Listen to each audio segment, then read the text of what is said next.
Try to do a quick video on how to do boom hoses properly.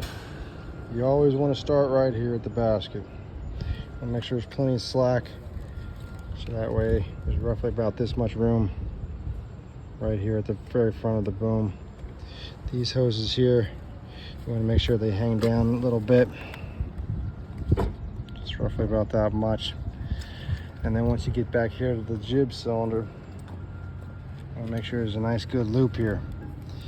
And then once you get this loop made, you actually want to loosen the fitting and hold the fitting on the actual hose, so that way this will line up like that. And then once you get it lined up like that, tighten the fitting up.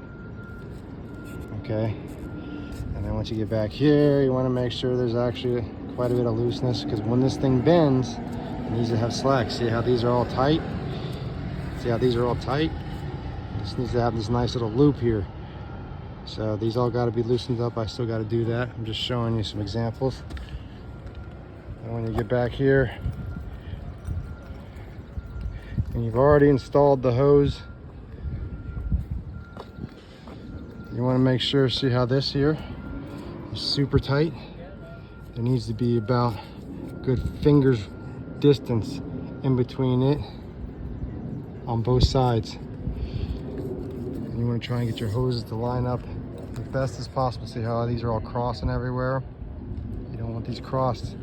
You have to reroute some stuff, and once you get it routed, you know, down here, lock them in place.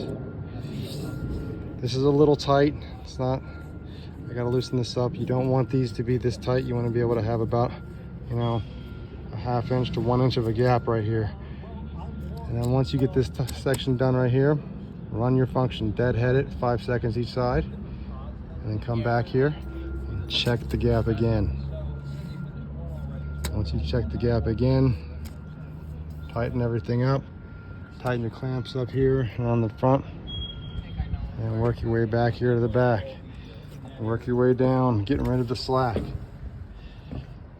Right here, see how there's that big loop right there? You don't want that there. You don't want it to be super tight there, but you definitely want to have it, you know, not all clumped up there so it's rubbing on stuff.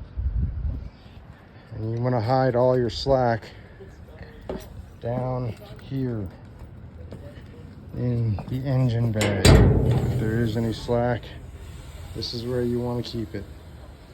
Okay, hopefully that helps.